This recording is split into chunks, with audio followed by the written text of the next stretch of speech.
Hi everybody, it's Wendy Clarke. I'm editor of Sail Magazine and I'm here with Adam Cove. He's a member of our boat review team. We're on the Hallberg-Rassy 40C.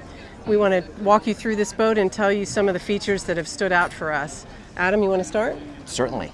It's not the Hallberg-Rassy that I knew. This is a completely different generation of boat. The beam is carried, full beam is carried aft. It has a plumb bow and it makes for much more interior space in the boat. But what hasn't changed is the level of details throughout the boat.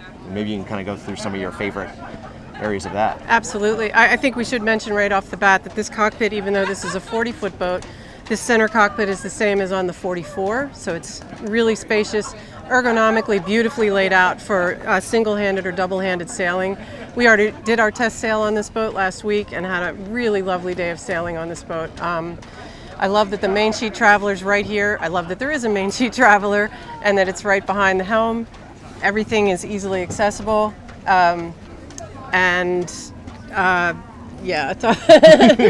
about our sail was a light air sail, and we were both really pleasantly surprised at how well this boat moved and how nimble it was in very, very light air. I mean, we were basically going boat speed or wind speed with this boat. So. Far exceeded my expectations. Yeah. Do you want to talk about the deck layout at all? Yeah, certainly. Fairly clean layout going forward. We were sailing with the code 0 and plenty of deck space to go ahead and set that up forward. But otherwise, there's not too much in the way going fore and aft, but there's plenty of handholds, which I absolutely love. And what's neat about this center cockpit setup is there's plenty of space aft here on the deck to be able to walk around, relax. It's kind of a little more of that racer cruiser feel when kind of a traditional Hallberg-Rassy as we know it would be much more entirely cruising focused. So it opens up some options. But all of the winches here are push button, furler in mast, as well as for the head sail are electric on this boat. And let's see, what else? We do have, there's stern thruster, bow thruster on this boat as well. Makes docking a breeze. I was very impressed as we moved out of the slip. The engine is very well insulated, so it was near silent. Yeah, very quiet. And we were just spinning and turning on a dime. It was a thing of beauty leaving the dock. Drop down transom aft, so easy access to the swim platform. Let's talk a little bit about the interior of this boat. My favorite feature, I have a couple of favorites, but one of my very favorites is that the settees in the main cabin very easily and quickly turn into sea berths, and really commodious sea berths with actually a light inside.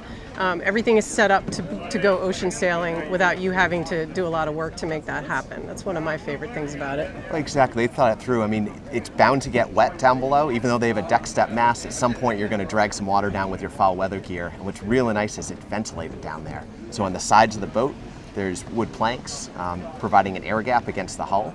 And then also, if you look under any of the cushions, there's a series of holes drilled in those boards so that those cushions can actually either drain or just have airflow so they stay dry, which is a big plus for me. I've done some offshore miles. And my other two favorite parts of the interior are the galley, which is stupendous. It's a incredibly large galley, but also so offshore worthy, very safe. And the nav station. I think the nav station's beautiful. Hallberg-Rassy is known for their electrical panels and the level of detail that they give to owners with these boats.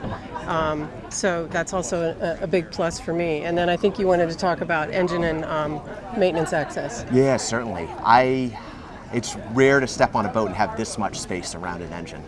You open that compartment and you could comfortably fit a few people on there working on that engine. And you don't have to reach, it's right there. Exactly. Yeah. And the diagrams on the electrical panels, like you said, make it very easy to troubleshoot. And just details everywhere, even down to the fiddles down below. They have a built-in handhold, so no matter how you move about down there, you always have something to comfortably grab onto. Right. Well, I think that pretty much hits the highlights, unless you can think of something else. Yeah, I think we've got it all covered. Okay, thanks. You can read more about this in a full review we're going to do at sailmagazine.com.